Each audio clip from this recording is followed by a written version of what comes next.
always bring the rugby socks Dad kindly sent from New Zealand. Wellington colours. I think we'll leave those behind. We got nice woolly socks here. The bikini for the Antarctic. It will match my parka too, it's red. Okay, the washing's finished. Great. There's your top. Thank you. Oh, where's my suitcase gone? It's over there. Oh. Yeah. Oh my god, what are you doing?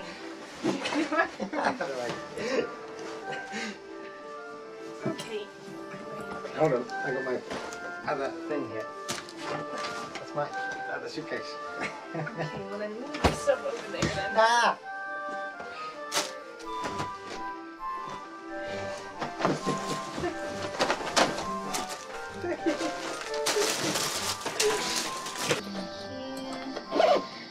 Ready to go.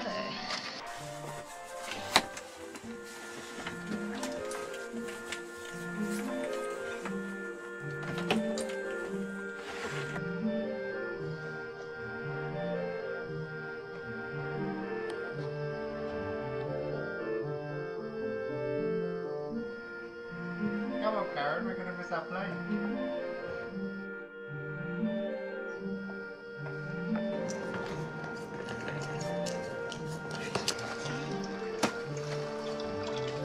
The adventure begins.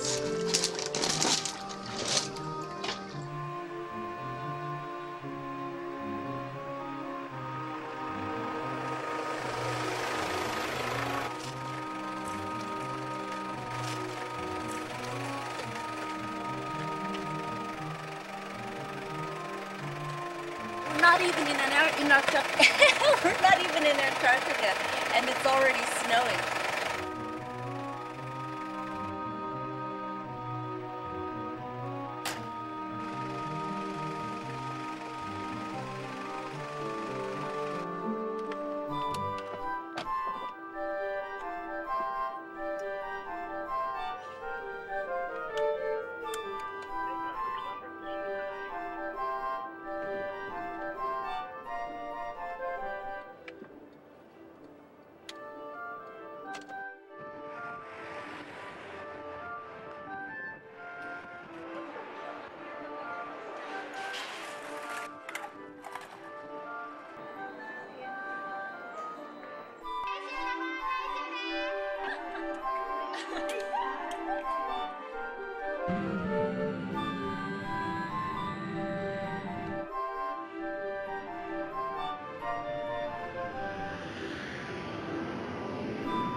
What are those fluffy things for? Those would be good for the boat, for the deck when it gets wet. It's wet or something. Yeah.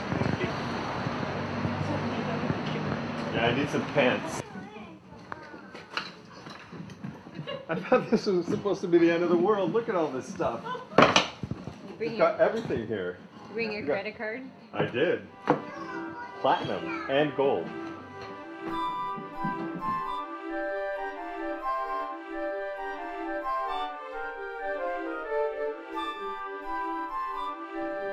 Hey guys, what do you think about this? It's a big change room. It's a big change room. Hey. It's getting hot in here.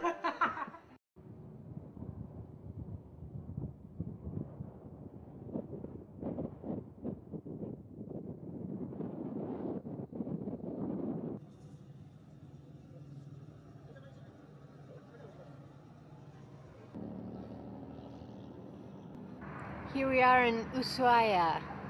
This is the southernmost continually inhabited city in the world.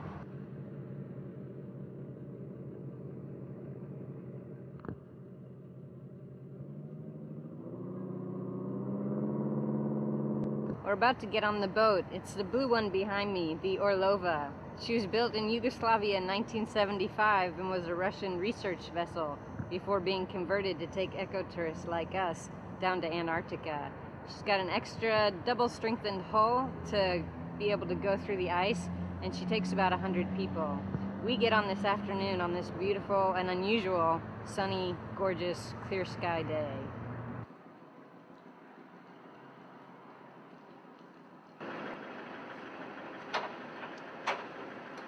Bye.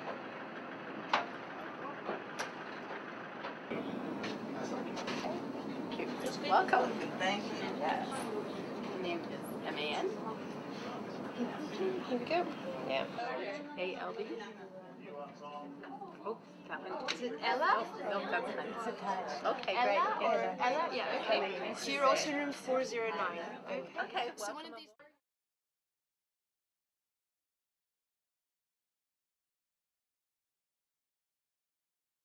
We're heading from Ushuaia in southernmost Argentina to the Drake Channel. The dreaded Drake Channel.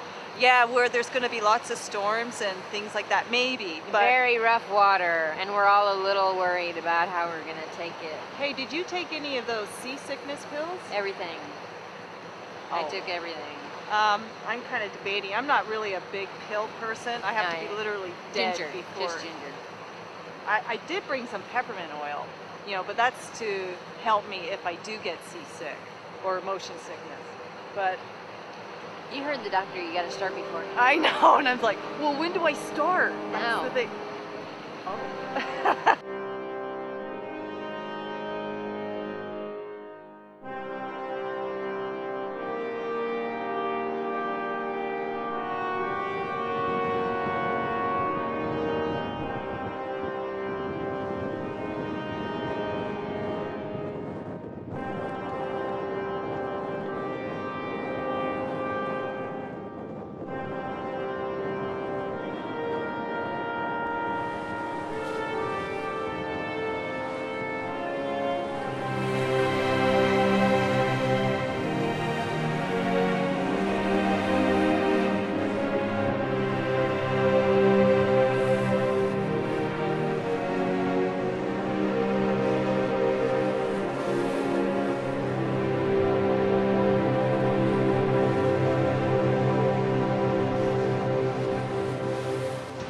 Came in around the top end of King George Island, the northeast end.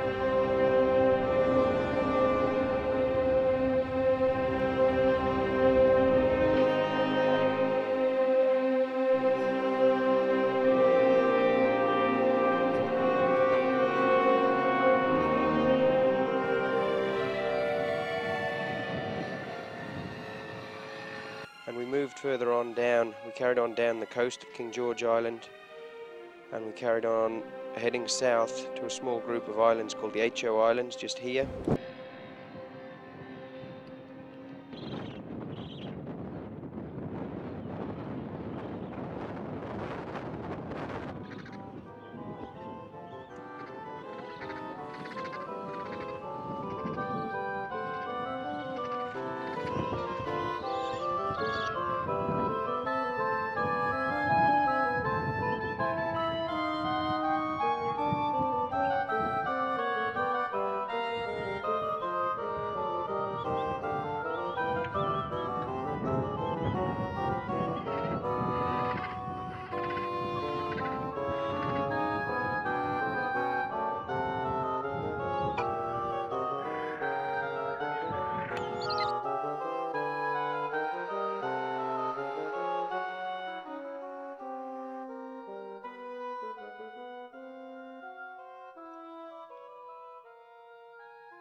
then moving on from HO Island, the next morning we arrived at Deception Island, just here.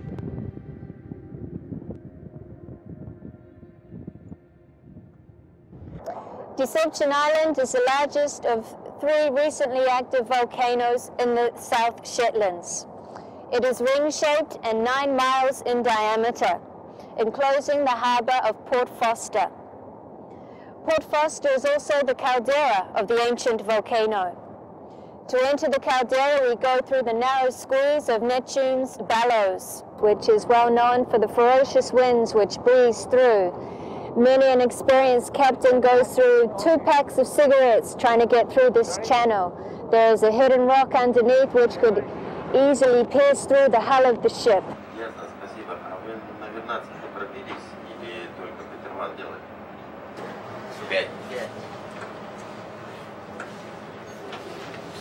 We're now going to proceed further up inside the caldera to Telephone Bay, where we'll drop anchor and make a landing shortly after breakfast.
Yeah, our backs are warm, exactly. Hot. Cold.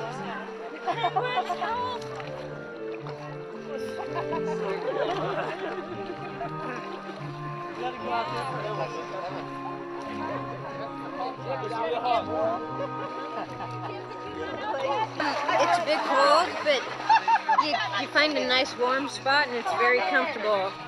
Unfortunately, the warm seems to kind of move. You gonna stay in for a while? I'm waiting for the towels to get closer before I get out. So how was it? Oh, it's wonderful. Are you glad Cold, you, really are cold. you glad you did it? Yeah, I am actually. So, how was it? It was fantastic, but the hotspot disappeared. Thank you, that's very sweet. So, Kathleen, are you glad you went in? Yes, I'm glad I went in. I'm sad I got out. Not bad. You gonna look for your clothes? Yeah, they're down there. Fantastic. Invigorating. Are you cold? Just a little bit. Squishy dake. This is our longest standing member. She was in the longest. Is she still breathing? Yeah, when I remember to. Yeah. It was invigorating. Glad you went in? Yeah. I'd say I'm probably the cleanest I've ever been. Really? It feels that way, huh? Sure does. Cold? Cold, but refreshing. As cold as you expected? Not as cold as I expected. The wind was cold. How was it? Well, it's chilly out there and hot in here. And over there, you scald your feet. Taking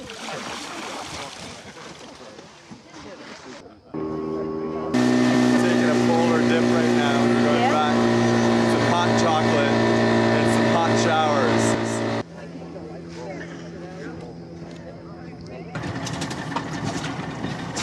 Moving on from Deception Island, we moved to Livingston Island to Hannah Point, home to Gentoo and chinstrap penguins.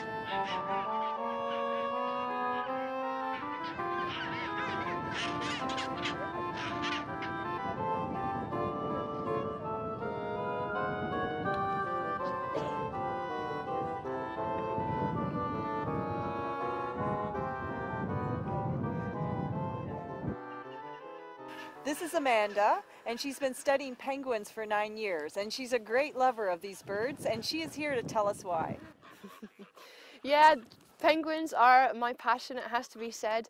You can see any bird that lives in an environment like this without being bundled up like we are is just fantastic in my opinion. Sorry. Behind us we have a colony of chinstrap penguins, and they've now finished their breeding season. Once they've reared their chicks, then they go back out to sea and they eat as much as they can over a number of weeks, and then they come back and just stand around for a 3-week period about that, molting their old feathers, growing in new ones, doing a lot of sleeping, doing a lot of bickering amongst themselves, sometimes doing a bit of flirting and pairing, maybe to help themselves get a mate for next season. But they are quite grumpy in themselves, they have a little bit of an attitude, which is why I love them. And in some places where I've been studying them, where they nest around Adelie penguins, they'll actually kick Adelie penguins out of their nests in order to take the nest for themselves. So little attitudes, great little guys, and yeah.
We're here on a place called Sally Rocks, which is on Livingston Island in the South Shetland Islands in Antarctica, off the Antarctic Peninsula. And I'm here with Jeannie. She's our predator specialist, Yeah. our top of the food chain specialist. And one of the main reasons we're here is to look at seals. And this is the first time that we've seen a southern elephant seal, which is right behind us, this enormous, magnificent creature. So tell us, Jeannie, what is it that's truly remarkable about southern elephant seals? Well, the southern elephant seal is truly a remarkable animal. It comes all the way here to Antarctica. It comes to the Antarctic Peninsula, and then it travels back to some of the sub-Antarctic islands. And so it goes back and forth, and if you can see its size, this is basically just a juvenile male. So this is just a teenager. Oh my gosh. So the adult males will get 3 or 4 times the size of this and can weigh up to 4 tons. Oh my gosh. So, and be 20 feet in length. So it's quite an enormous seal. It's the largest seal. Yeah, so how far is it that they travel? Well, just like we crossed the Drake Passage, which is the roughest ocean in the world, they also crossed the Drake Passage. And so it's 600 miles or so. So they're in these really stormy seas. How often do they have to come up for air? Well, they choose when to breathe. That's what's amazing about seals, is they actually surface and they determine when they're going to breathe. Not like us, we have to breathe continually. How long can they go for? They can be submerged for like 20 minutes. And actually. how deep can they dive? Usually about 50 meters or so. Wow. So they're quite deep divers, and they feed on krill, they feed on fish and squid, and they eat quite a bit. They come down here to do quite a bit of their feeding. They like the krill that we see in the Southern Ocean, and so we'll find them typically on these northern parts of the South Shetland Islands, which is where we are right now. So. Now this fellow behind us looks rather sleepy. Is that partly the season that we're in, or are they generally pretty lethargic creatures? Well, this gentleman's actually going through a catastrophic molt, so it's shedding all of its skin at one time. So it's actually plopped up on this beach to shed its skin, and it'll do that in the course of maybe 1 or 2 weeks. And during that time, it can't really go back into the ocean because it's not protected. And so it gets pretty scratchy and itchy, and we'll just kind of hang out there so that we can all take a look at it. So he's just here for 2 weeks waiting to get his new skin. Waiting for the new skin, and then he can kind of, they'll start heading north again.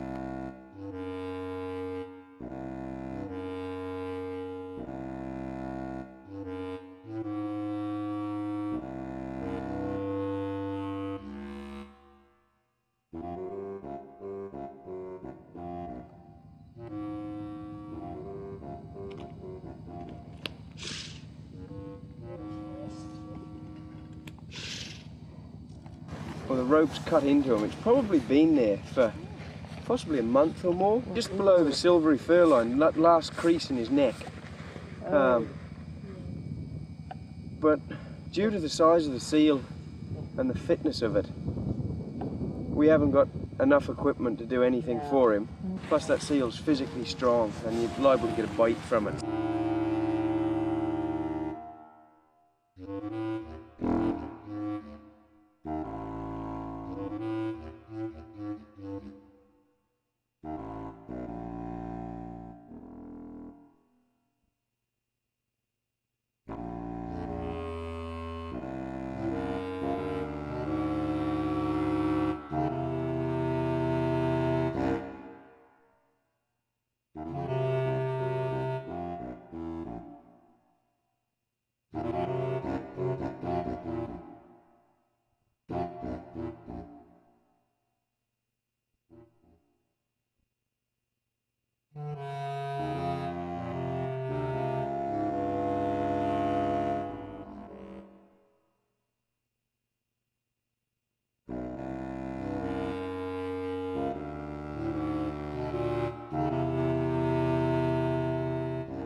It was time to head a lot further south, so throughout the night the ship sailed all the way down the Bransfield Strait, entering into the Gerlache Strait, and our chosen destination was the Lemire Channel.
was then time to move on to Port Lockroy and Jugular Point.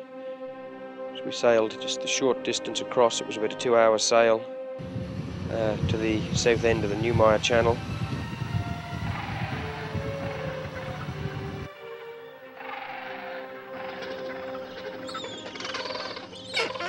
We've just landed at Port Lockroy, and this was established as a station in 1944 by the British.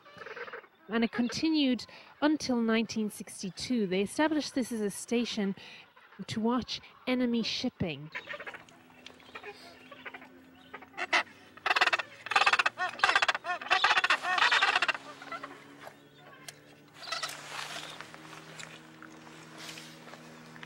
We've got a three-pronged project at Port Lockroy. Ongoing restoration of this building as an important historical site for the British. It's the first British station on the peninsula, hence the exciting name of Base A. Secondly, we've got half the island roped off.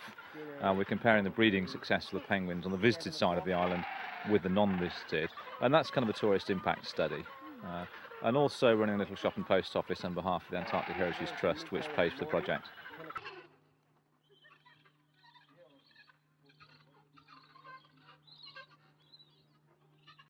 We are in the kitchen of the old base camp, and the members used to take turns cooking meals and baking bread on the coal fire stove. All the provisions supplied here were either tinned or dried. Come on in and let's take a look at what they used to eat. Old oats, Scotch oats, wholemeal, oatmeal again, dried onions, some yellow split peas, powdered whole milk, refined sugar, our favorite processed cheese, margarine, dried yeast, honey, and Christmas pudding. I would imagine it to be a very special occasion when they could open that up. Village butter, brisket, beef. My mouth is watering. Isn't yours? Lard, very important in the Arctic. Chutney, pickle, mayonnaise, relish, cream of tartar for baking, mustard, vinegar, all important, HP sauce. You don't want to be caught anywhere without that. That's right, Worcestershire sauce. Yeah, for those Bloody Mary times. Again, in case there's not enough krill, you can have some canned crawfish. And Scotch herring, always important. Salmon. And some pemmican. What's this one? Treacle. The British diet really doesn't change, and it's as inspiring today as it was years ago. Even in the Antarctica. We've just come in to the front door of the post office store. I think I like this one. I'm right here. I'm slowly working my way back. And 2 pence. Can I use the stamps from elsewhere than here? I don't know. Only at a fish basis, so not the months. Can I use them in England? No. Okay, I'll buy some stamps anyway. Yeah. Okay. Can I just grab 4 of those and 4 of those, please? Yeah. So I guess let's sit down and all write our postcards, and then we can get up and do the rest. We're about to be sending our postcards from Antarctica to our dearly loved ones at home. There we go. There we have it. How long will it take? It will take about 3 weeks, and it costs about $1 US or €1. Right. Come on, let's go outside.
have a colony of blue-eyed shags here, about 50 pairs that come and nest here at Jugla Point in Port Lockroy every year. They lay a nest build a nest that's really disgusting, full of even dead chicks, feathers, some mud, and in that nest they'll lay sort of 3 to 5 eggs, maybe hatch about 3 chicks there. And these guys feed some on krill, but mostly on fish. They're diving for fish, and unlike the penguins that use their flippers to swim, they're using their feet. They're foot-propelled divers, and they can dive to 30, 50 meters, even more, to get the fish that they're after.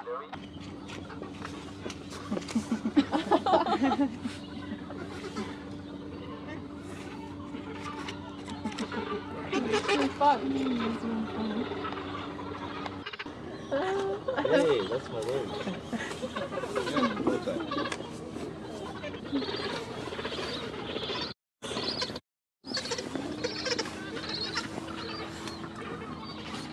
No.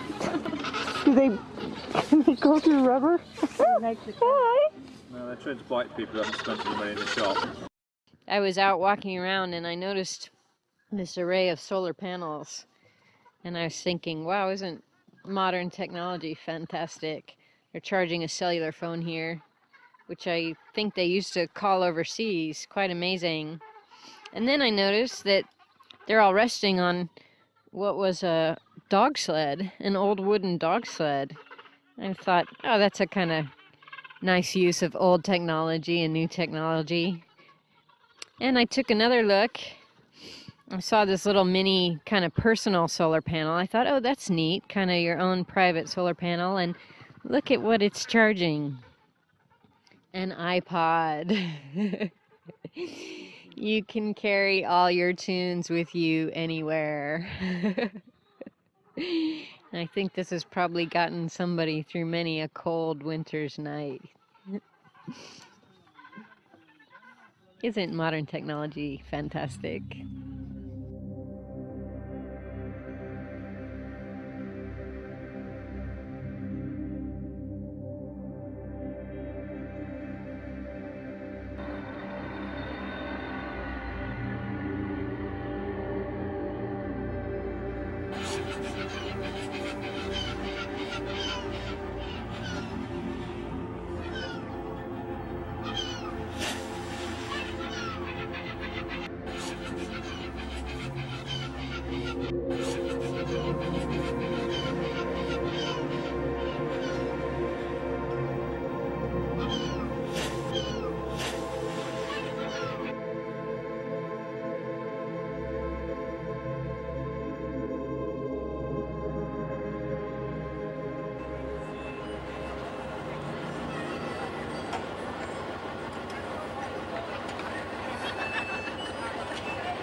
Is that penguin? Yep, penguin. Gen 2 actually. Chicken, pork, and lamb fillet. This, the chicken. And chicken.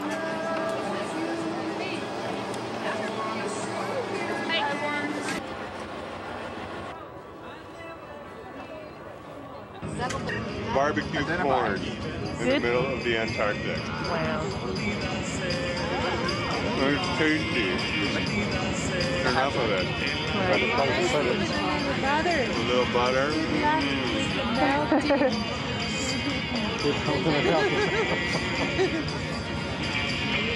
The thing about eating in the Antarctic is as soon as you get your food, it gets cold right away, especially if you're eating outside. This is delicious in the middle of the Antarctica.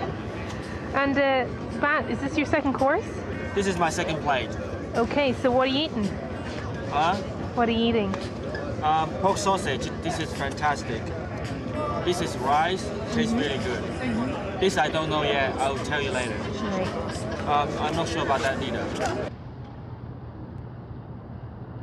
We sailed from the anchorage at Port Lockroy at about 11 p.m. and our next destination was Qapel Island. So we Came back out, headed a little bit south and then north and up to Qapel Island in the north end of the Herrera Channel. We did a before breakfast landing here to have a look at the Gent 2 colony, and again we've seen lots of Antarctic fur seals there.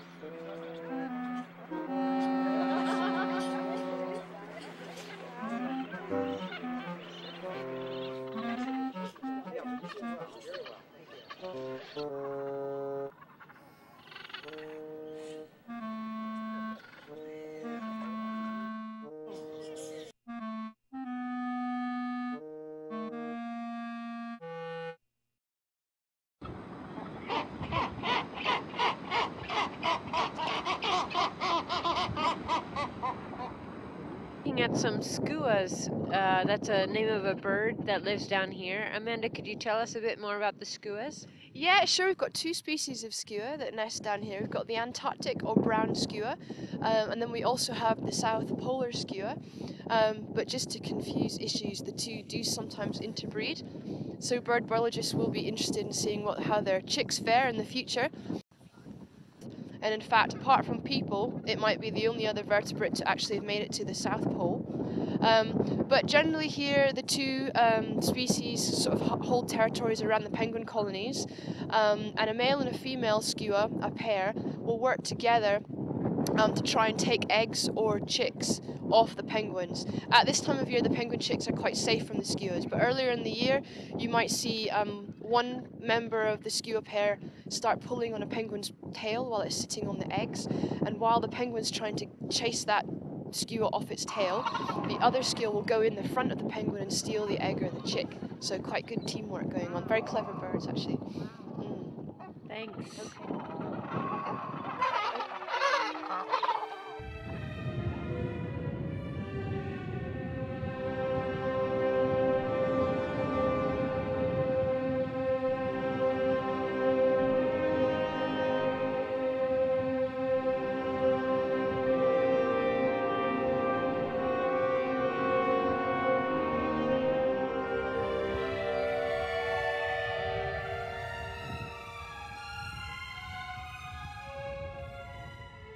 From Qapel, it was time to move on to Nico Harbour for our continental landing.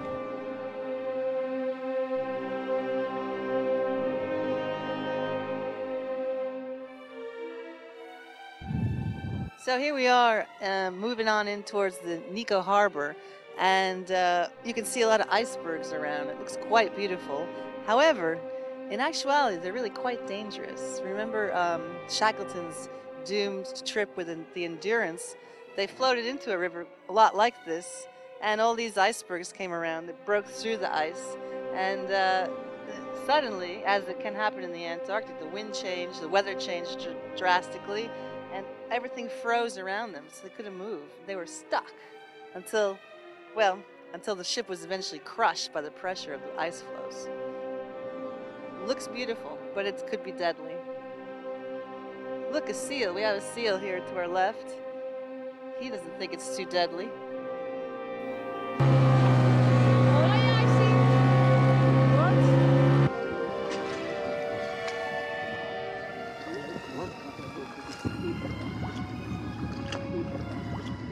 That's a Weddell seal? It's a leopard seal. Oh, leopard.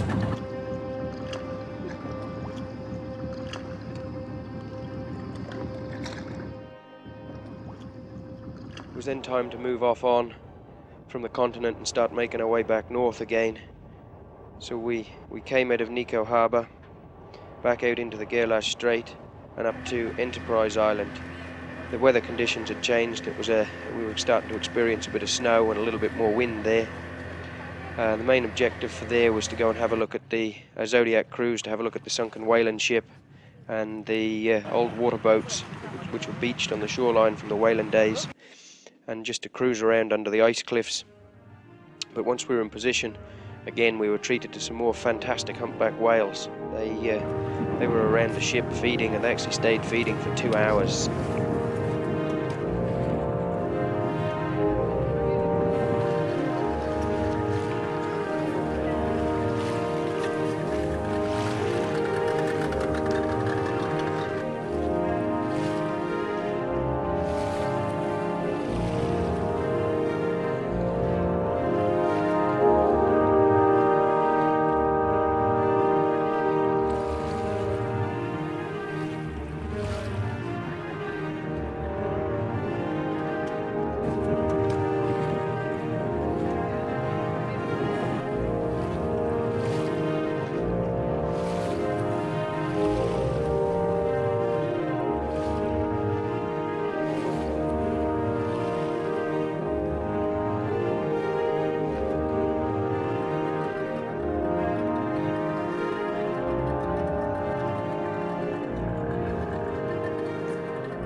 It was in time for us that night to move back across the Bransfield Strait and back up to the South Shetland Islands. So we crossed from Enterprise, across the Bransfield. We headed to Half Moon Island.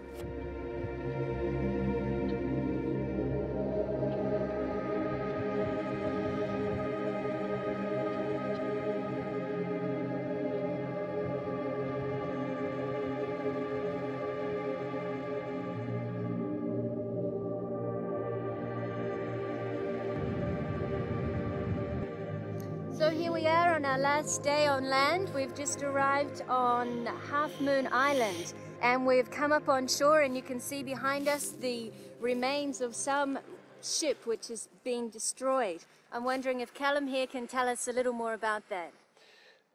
We came across several boats like this yesterday, and they seem to me to be what's called water boats, boats that we use to transport water from the island or from the mainland out to the whale ships. The whale ships had no means of acquiring their own water, fresh water.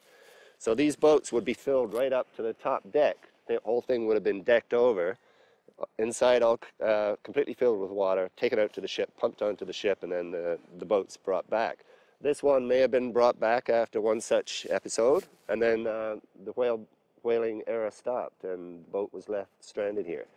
Oh great, so we're going to make it back to the ship in one piece. Oh, no doubt about that. The boat that way, that way. That way. Who knows?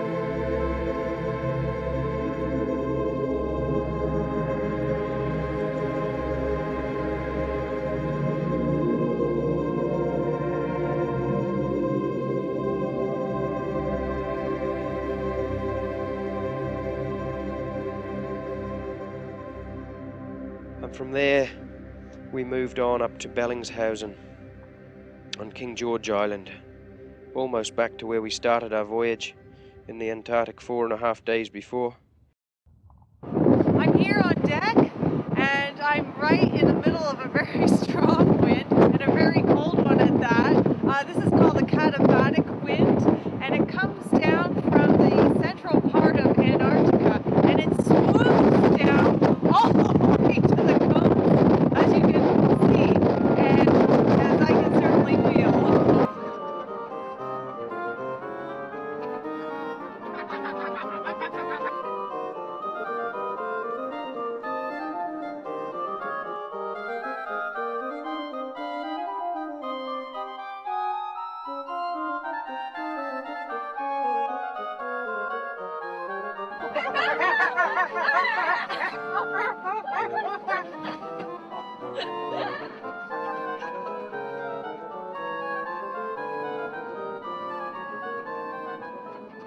You know, that just goes to show you how wonderful it is down here, because it's true, I do hate the cold, and it's so spectacularly beautiful that I don't even mind the cold down here. And how many pieces of underwear and long clothing and heat do you have on? I have on approximately 5 layers on top. Let's see, long underwear, vest, fleece jacket, fleece pullover, fleece coat, and then a Gore-Tex coat. Does that include the briefs underwear under the long underwear? No, my bottom half is not as well protected as my upper half, only about 2 layers. And what about socks? Right now, just 1 pair of socks, but I wear 3 pairs on shore. And how many layers of clothing do you have on? Me, not so much. I'm half Scottish, so this is kind of nice weather for me. That's the warm half, is it? That's the warm half, yeah. My feet are freezing because they're English. I see. And how many layers of clothing do you have on? Right now, I only have 1, 2, 3, 4 layers on top, 2 layers on the bottom.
Good evening, my dear friends. This is our last trip, and we would like to present you our Russian dance.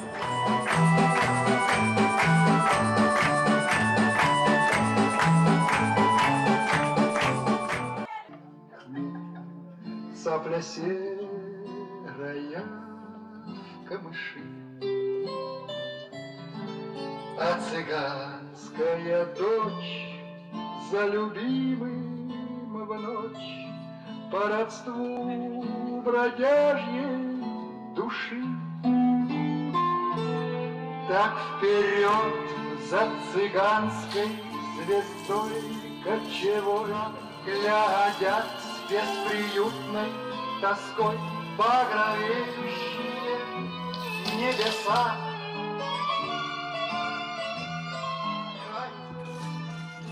Так вперед за цыганской звездой кочевой на свидание зовет на восток. Где тиха и нежна розовеет волна, на рассветных волнах жесток. Глядят бесприютных тосков, и она меня бесприютных тосков багровеющие небеса.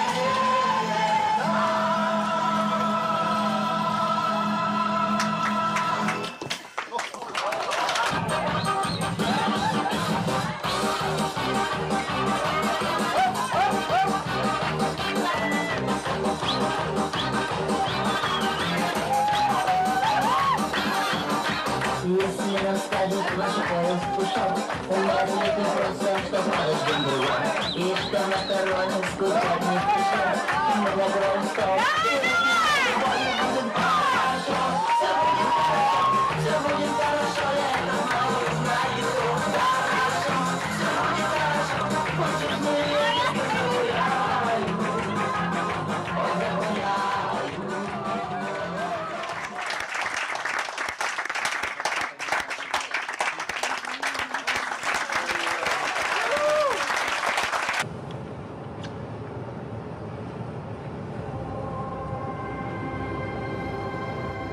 So we stayed in the shelter of King George Island while dinner was served, and after dinner we sailed on out and back out into the Drake Passage.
Thank you very much for sailing with us all on the All Over and travelling with Cork Expeditions. On behalf of the expedition staff, I hope a safe journey home. See you all later.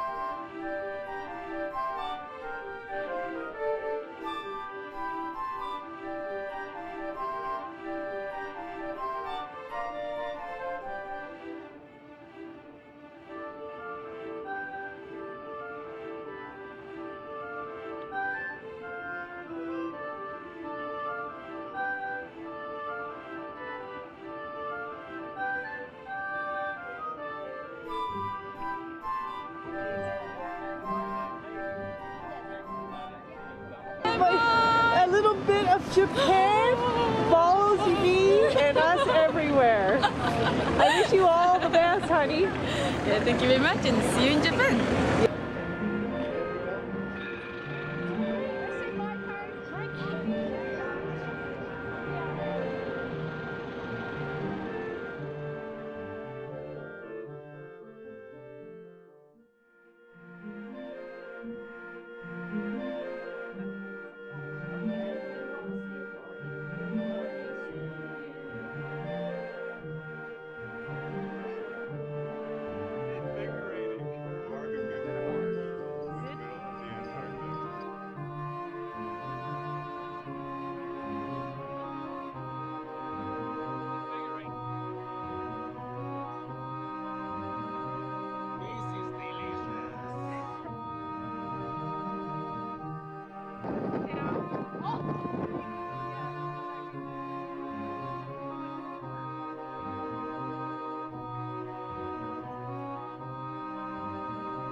Good morning.